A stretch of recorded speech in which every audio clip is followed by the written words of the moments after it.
Hello friends, आज हम inverse variation देखते हैं। इनवर्स वेरिएशन क्या होता है कि दो quantity are linked in such a way that an increase in one quantity causes a decrease in other quantity. ठीक है, तो डायरेक्ट वेरिएशन में क्या था, दोनों क्वांटिटी इंक्रीज होती हैं, दोनों डिक्रीज होती हैं। इसमें एक इंक्रीज होती है, दूसरी डिक्रीज होती है, या वाइस वर्सा। ठीक है, so to let's say two quantities x and y vary inversely.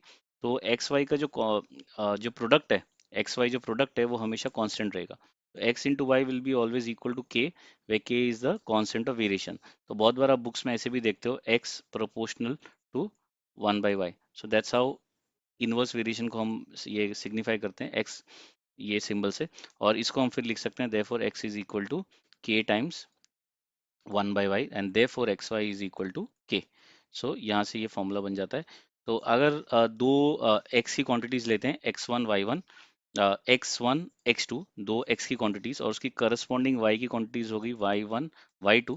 तो आप देखोगे कि दोनों का जो प्रोडक्ट है x1 y1 का और x2 y2 का, दोनों का प्रोडक्ट जो है वो कांस्टेंट आएगा। तो क्योंकि प्रोडक्ट कांस्टेंट आता है तो हम ऐसे भी कह सकते हैं x1 y1 is equal to x2 y2, and therefore we get this thing that is x1 upon x2 is equal to y2 upon y1। या मैं इसको ऐसे लिख सकता हूँ। ठीक है, तो इसका एक रूल क्या है, अगर हम ऐसे याद रखना चाहें तो क्या बोलेंगे, if two quantities x and y very inversely, then the ratio of the two values of x is equal to the inverse ratio of the corresponding values of y। तो y की corresponding वैल्यू जो थी उसका inverse ratio देखो, x1 upon x2 is equal to y2 upon y1। तो आप इसको ऐसे याद रख सकते हैं। तो आइए कुछ सम्स करते हैं इसके, और देखते हैं। बहुत ही सिंपल सम्स है। तो जैसे पहला वाला देखते हैं, in which of the following A and B vary inversely. तो समझो ये टेबल है। अब अगर मैं पहले तो सिर्फ लॉजिकली सोचूं तो देखो, ए इंक्रीज हो रहा है 8 16 32 और फिर 256, और बी डिक्रीज हो रहा है। तो ये इन्वर्स वाला ही दिख रहा है, लेकिन हमको प्रोडक्ट करके चेक करना पड़ेगा। तो प्रोडक्ट कैसे करेंगे, ए इंटू बी कर लो। तो A into B, 8 into 32, 16 into 16, 32 into 8, और 256 इंटू 1। आप देखोगे सबको जब मल्टीप्लाई करोगे तो एक ही आंसर आएगा, 256। तो इसका मतलब ये इनवर्स वेरिएशन है। दूसरा तरीका क्या है, आपको जो फॉर्मूला बताया था x1, क्या बोला था, x1 upon x2 is equal to y2 upon y1। तो आप वैसे भी कर सकते हैं। तो आप वैसे करना हो तो क्या करोगे, अ, यहाँ पे तो x नहीं है, a है। तो यहाँ पे सपोज ये a1 है और ये a2 है, और उसका करस्पॉन्डिंग ये b1 है और ये b2 है।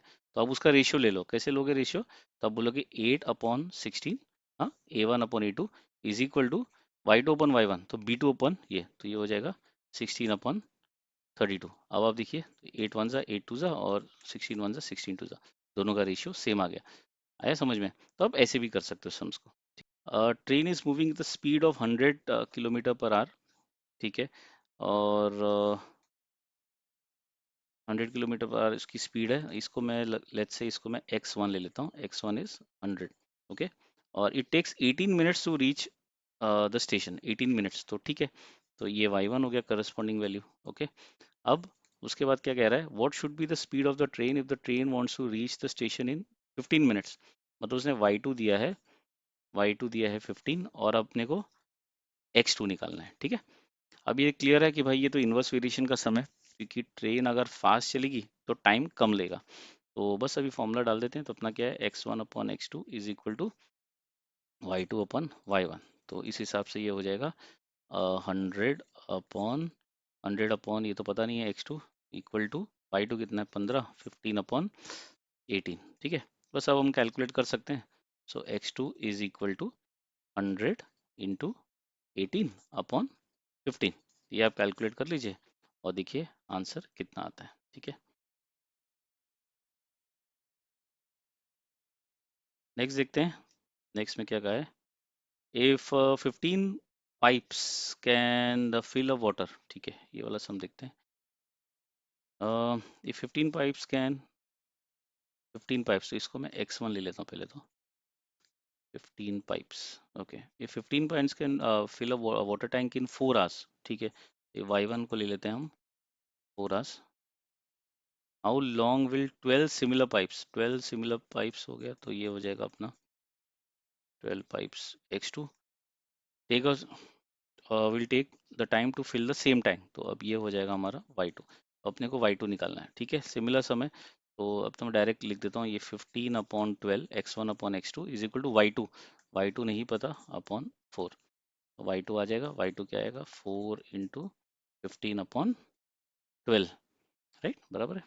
ठीक है, ये तो हम ऐसे ही सॉल्व कर लेते हैं, 4 3 5, ये कितना आ गया, 5 इज द आंसर, 5 आवर्स में हो जाएगा। ठीक है, उसके बाद क्या बोला है, how many pipes will be required to fill the tank in 3 hours. इसका मतलब ये और थोड़ा आगे जाने की ट्राई कर रहे हैं। How many pipes will be required मतलब अब की बार वो x3 बोल रहे हैं, ओके x3 चाहिए, और अपने को उसने y3 दिया हुआ है, y3 कितना दिया है 3 आवर्स। ठीक है, तो ठीक है निकाल लेते हैं। तो अब हम क्या करते हैं, x1/x3 इज इक्वल टू लेता हूँ मैं y3/y1। ठीक है, करस्पॉन्डिंग वैल्यूज ले ली मैंने। अब हो जाएगा x1/x3 क्या होगा, तो x3 तो x1 पता है 15, 15/x3 नहीं पता, इक्वल टू y3 पता है 3 और y1 पता है 4। बस हो गया अपना काम, तो इसको कैलकुलेट कर लो। तो x3 इज इक्वल टू 4 × 15/4, 4 × 15/3, 3, तो ये हो गया 3 1 3 5 इक्वल टू कितना आ गया 20। तो इसका मतलब 20 पाइप्स चाहिए रहेगी।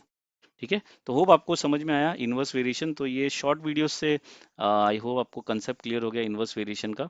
और फिर एक नई वीडियो से मिलेंगे, और तब तक अपना ध्यान रखिए, टेक केयर, बाय बाय।